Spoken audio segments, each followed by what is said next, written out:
Bom, então vamos falar a respeito do surgimento do Estado. Todos nós já ouvimos falar a respeito da teoria do contrato social.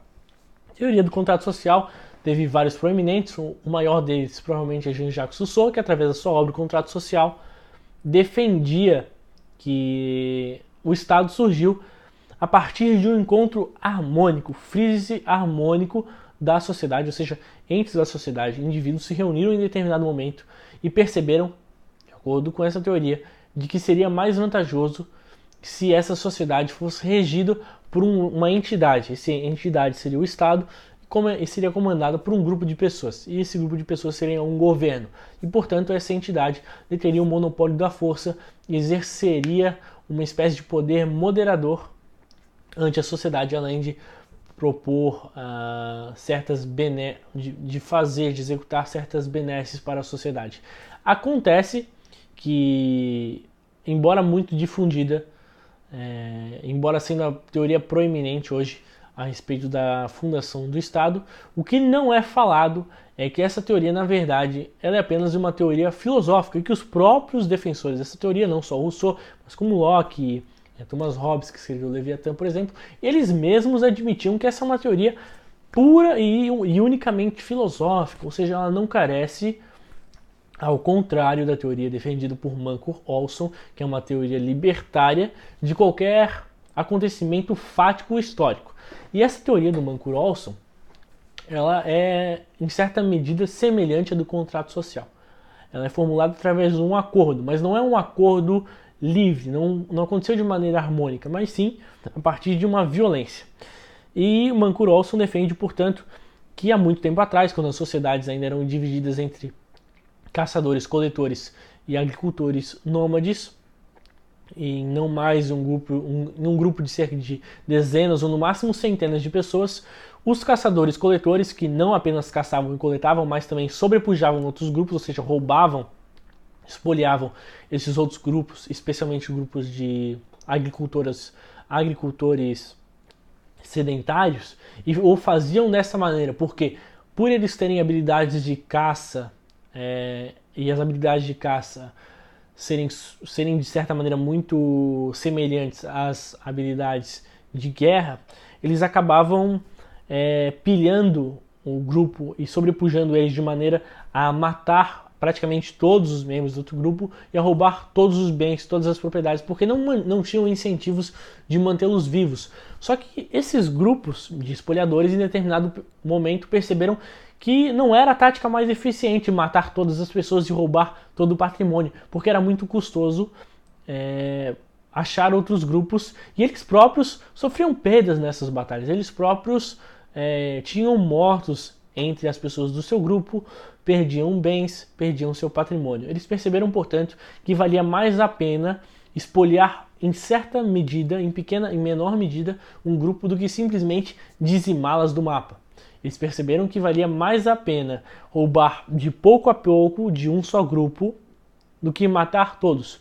E perceba que essa não era apenas algo mais eficiente apenas para o grupo dos ladrões, do grupo que sobrepujava e vivia da pilhagem, mas também para o grupo daqueles que eram pilhados, do grupo dos agricultores, que agora poderiam, mediante esse acordo, não sofrer com o risco de ser sobrepujado por todos, por outros grupos. Aliás, esse risco até ocorria, só que esse grupo que roubava só um pouquinho e matava só um pouquinho quando era necessário, e não mais todo mundo, e não roubava tudo, ele também tinha o interesse de manter esse grupo que era dominado vivo e, portanto, exercia uma função também de proteção a esse grupo. Então era um acordo de ganha-ganha. O grupo que era sobrepujado não precisava correr o risco de morrer todo o grupo, pelo menos esse risco não era tão eminente, não precisava entrar em uma guerra e não precisava ceder toda a sua propriedade, não precisava ceder todos os seus bens. Portanto, a partir daí aconteceu uma espécie de acordo, uma espécie de contrato. Mas veja bem, não é um acordo harmônico, não aconteceu por livre e espontânea vontade das partes, aconteceu por uma necessidade do grupo menor de sobrevivência e do grupo maior uma necessidade de buscar meios mais eficientes para a sua sobrevivência. Então, ao invés de roubar, eles acabaram tributando, ou seja, um roubo que seria legitimado. E com o passar do tempo, evidentemente, esses grupos passaram a se confundir, esse grupo que roubava, o grupo de agricultores passou a conviver junto com eles em uma certa medida, e eles passaram a formar famílias juntos, e aí surgiu o Estado em um determinado momento em que ninguém mais lembrava de onde surgiu. E se a gente for pensar nessa teoria e trazer ela para a realidade, a gente pode ver, será que se aplica? Eu estava pensando a respeito disso e eu pensei a respeito das favelas brasileiras. Existem certas favelas que o Estado brasileiro não consegue se fazer presente. O que acontece nesses casos, por exemplo, lá no Rio de Janeiro, que a gente vê tantos conflitos? As organizações criminosas assumem o papel do Estado. As organizações, por isso a gente vê tantos conflitos entre as facções criminosas.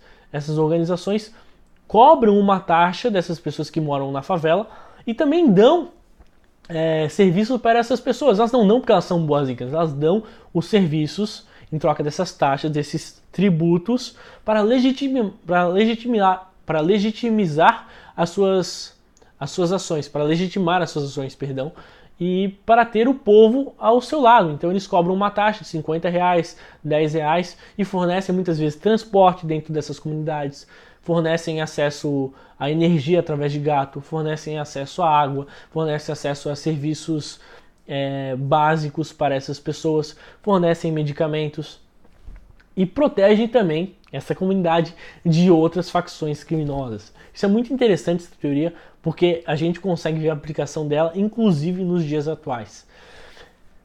E um pouco nessa ideia da teoria do Olson, quem também traz bastante a respeito disso é o cientista político italiano que é radicado aqui no Brasil, o Adriano Janturco. No seu livro A Ciência da Política, se eu não me engano, é esse o nome, deixa eu dar uma olhada.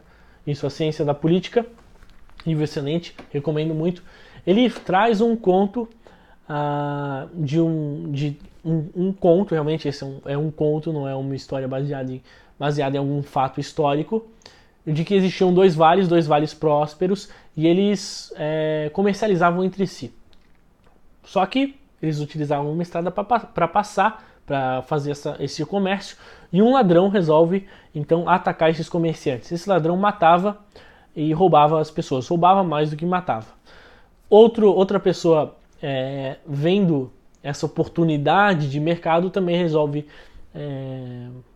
roubar as pessoas, os comerciantes que faziam essa rota.